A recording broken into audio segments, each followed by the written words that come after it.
এই মুহূৰ্তত মই উপস্থিত আছোঁ গুৱাহাটী মহানগৰী খাৰগুলিত।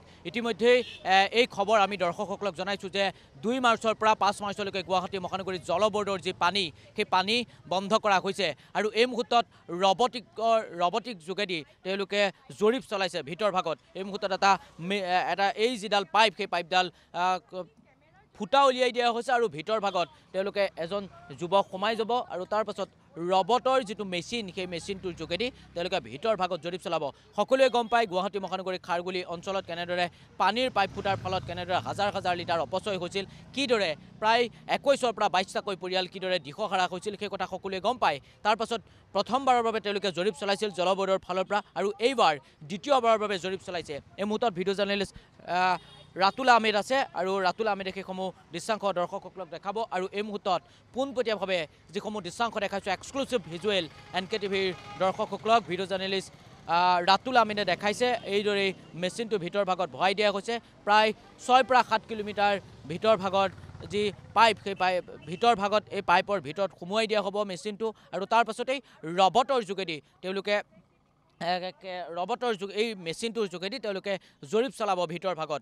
এই যিটো জৰীপ এই জৰীপটো কেনেদৰে চলাব সেই কথাও আমি দৰ্শকসকলক ক'ম। এইটোত এই মুহূৰ্তত দেখিছে এই মেচিনটো ভিতৰ ভাগত ভৰাই দিয়া হৈছে। এজন যুৱক ভিতৰ ভাগলৈ সোমাই গৈছে আৰু এই যুৱকজনৰ নেতৃত্বতে ভিতৰ ভাগত এই মেচিনটোৱে জৰীপ চলাব আৰু এই যিটো মেচিন এই মেচিনটোৰ ক'ত বা এই যিডাল পাইপ এই পাইপডালৰ ভিতৰ ভাগত ক'ৰবাত নহয় ক'ৰবাত ফুটি আছে নেকি বা ক'ৰবাত ডেমেজ হৈ গৈছে নেকি, যিকোনো মুহূৰ্তত আকৌ পুনৰ পাইপ ফুটাৰ সম্ভাৱনা আছে নেকি, সকলো কথা এই মেচিনটোৰ যোগেদি গম পোৱা যাব আৰু এইদৰেই ৰবটিক যিটো ছিষ্টেম এই ৰবটিকৰ যোগেদি তেওঁলোকে জৰীপ চলাব আৰু এই যিটো ছিষ্টেম এই ছিষ্টেমটো ক'ত গম পাব সেই কথা হয়তো সকলোৱে প্ৰশ্ন উদয় হ'ব বা সকলোৱে জানিব বিচাৰিব।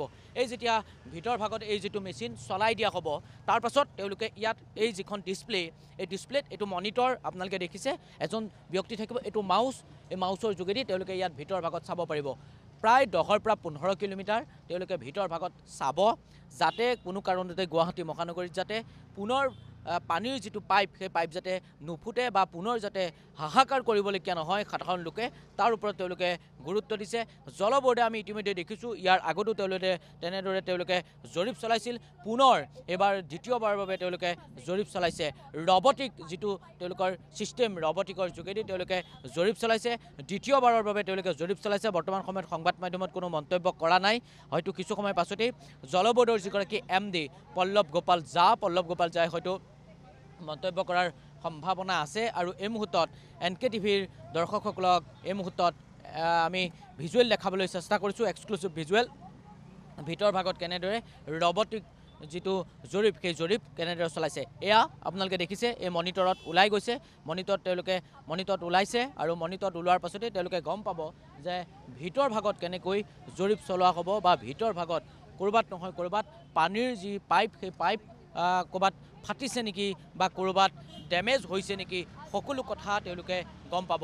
এই মুহূৰ্তত NKTVৰ টেলিভিছন স্ক্ৰীণত যিসমূহ দৃশ্যাংশ দেখাইছোঁ এয়া হৈছে গুৱাহাটী মহানগৰী খাৰগুলি আৰু গুৱাহাটী মহানগৰী কেইবাটাও স্থানত বৰ্তমান সময়ত পানীৰ পাইপ ফুটাৰ ফলতেই কেইবাটাও স্থানত পুনৰবাৰ ৰবটিকৰ যোগেদি তেওঁলোকে পুনৰ 2 তাৰিখ অৰ্থাৎ 2 মাৰ্চৰ পৰা অৰ্থাৎ কালিৰ পৰা 5 মাৰ্চলৈকে তেওঁলোকে পানী যোগান আঁচনি পানী যি তেওঁলোকে বন্ধ কৰিছে জল বৰ্ডৰ যোগেদি আৰু জল বৰ্ডৰ যিসমূহ পানী সেই পানীসমূহ এই 2 মাৰ্চৰ পৰা 5 মাৰ্চলৈকে গুৱাহাটী মহানগৰবাসীয়ে লাভ নকৰিব।